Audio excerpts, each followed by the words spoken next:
Good morning, everybody. It's Cowboy. It is 8:30 a.m. EST, Wednesday, June the 5th. I don't know where this year went.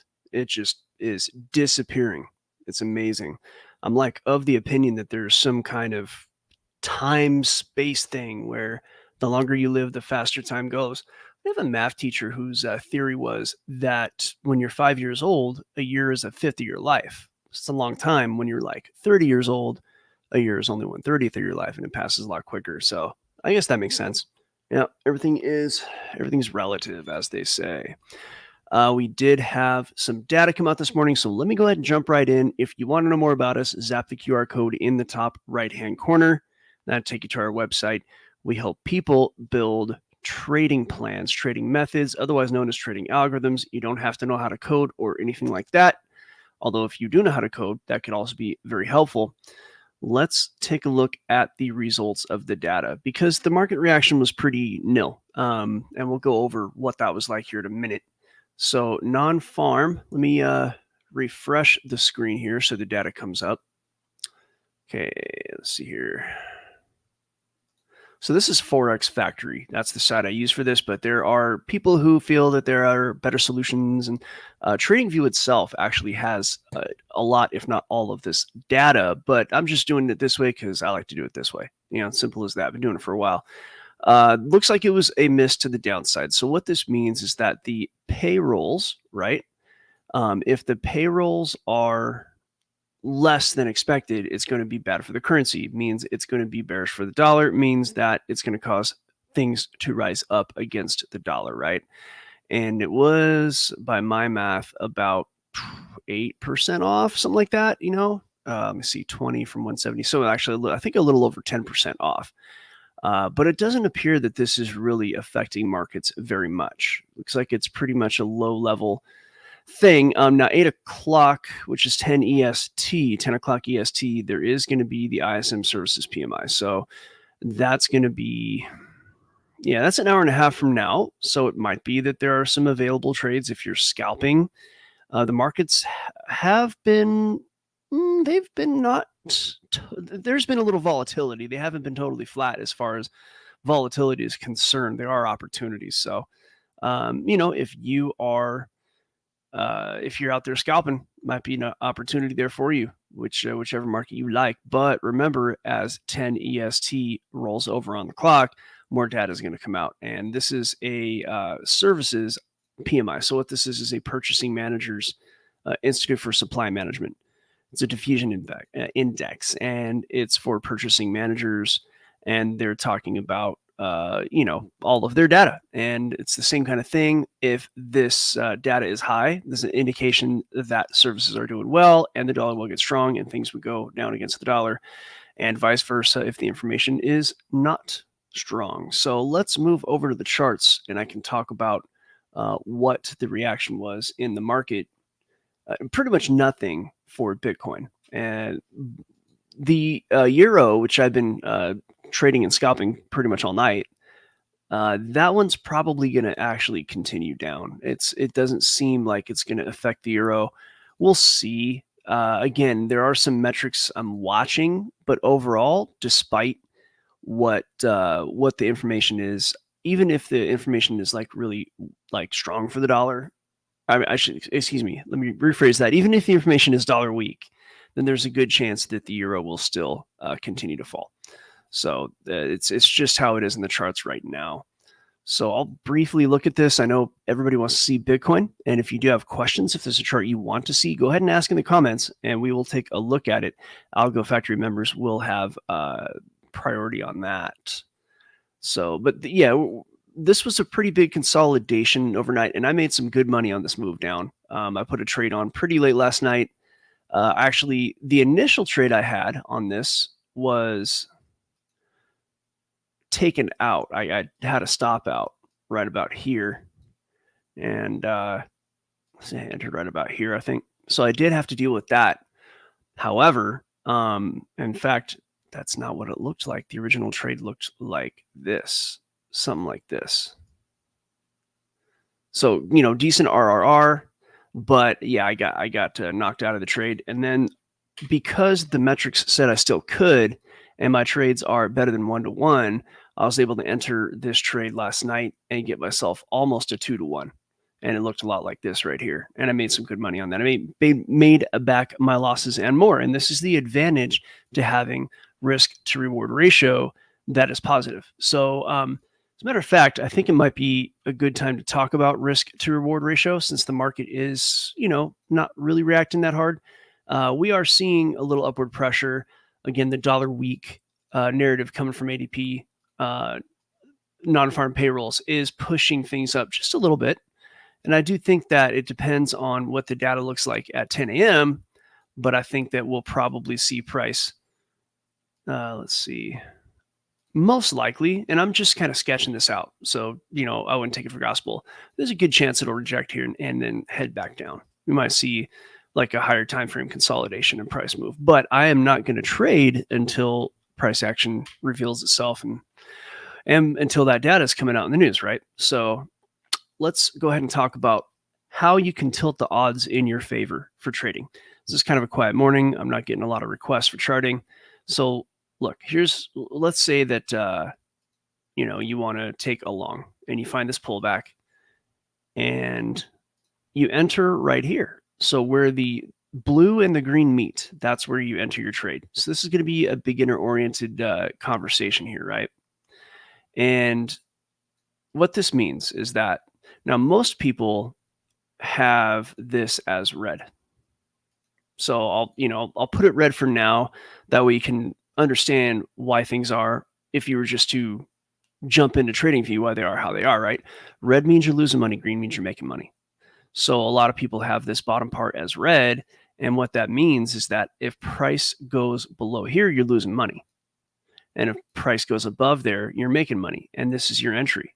And this is how people are doubling and tripling their money on a single trade, right? So let's just say you have a trading book that is meaning a trading book. Let's just say your account is $10,000, right? So you have a $10,000 account. And what I do is I risk, for the most part, no more than 2% of that money, which in this case would be, 2% of 20,000. What is that? $400? Yeah. So I would risk $400 on this trade, right? That means that if price goes against me and exits out the bottom here, I'm down $400. So that's minus 400. However, if in this case, the trade goes in my direction, and I'm going to make this a nice even number here. This is a risk to reward ratio, 2-to-1. So if the trade goes my direction and I win, then I make $800.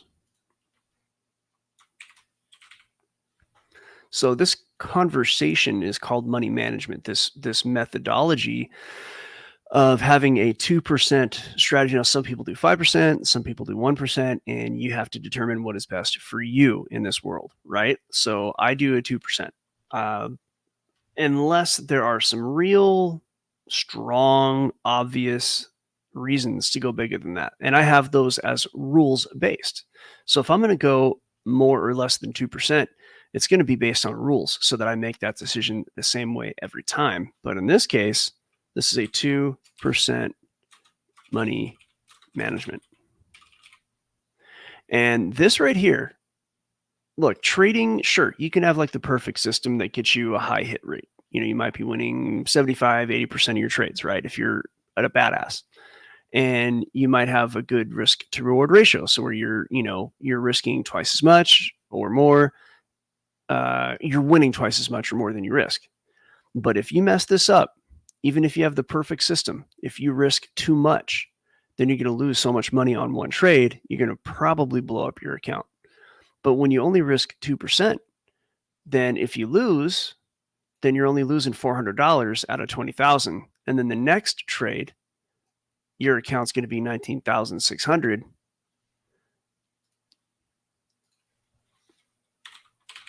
And 2% of that's going to be something like, $396, I think, if I'm not mistaken, or 392. Let's bust out a calculator and be sure about that. It's too early for me to be doing head math. Let's see here. So 19,600 times 0.02, 392, right? So then you're left with $392 per trade. So every time, let's just say you lose like 4 in a row. Every time you lose, the amount that you're risking is also going to fall, right? 392 this time. Next time it's probably going to be, 380 or something along those lines. And you're going to lose less and less each time, so that your account, while it is consistently decreasing because you're just having a bad streak, it's decreasing at a lesser amount every time. It's going to decrease like this, that first trade. Let's do it this way. You're at 20,000, and then it's going to decrease like that, and then it's going to decrease like that, and then it's going to decrease like that, and it's going to decrease like that asymptotically. So you're never going to, the amount you're losing decreases every time. Now, this works very nicely in the opposite direction, because if you win, now you're trading with $20,400, right? And so this is how, as a trader, you can literally invent your own compound interest. So $20,400. Your next trade is going to be like $408, I think, if I'm not mistaken. I'd have to do the math. Where's my calculator? Where's my calculator? I probably took it away. Give me a second. So 20,000 times 1.02, 20,400 times 0.02 is $408. I got that right. And then the next time is going to be like 420. And so every time you win, your base account value is higher, and 2% of your account is higher each time. So this is how you compound interest. And every time you win, it's going to look like this. You won this much, and then you won that much, and your account grows by this much, and your account grows by that much. And therefore, this is how to make money as a trader. All you do is 2% of your account. And if you're winning over time, your trade size is going to grow over time. So it's a beautiful thing. All right. Well, we teach all these people these basic concepts, and we teach them some bigger concepts over at Algo Factory. It's algofactory.tech. So just have the QR code in the top right-hand corner. Vita Gorilla, who didn't make it today, surprisingly, he's usually here. He has been telling us that there are some interesting things coming, and we can't talk about them here. This is stuff that gets talked about in Algo Factory Private Lab. But what I can tell you is that, yeah, Chris, I don't need, what do you call those kind of things? I'm going to have to block you, buddy. I don't like advertisements. How do I do this? Well, either way, if I can find a way to block you, Chris, I will. I don't need you doing this in my live show. But thanks anyway.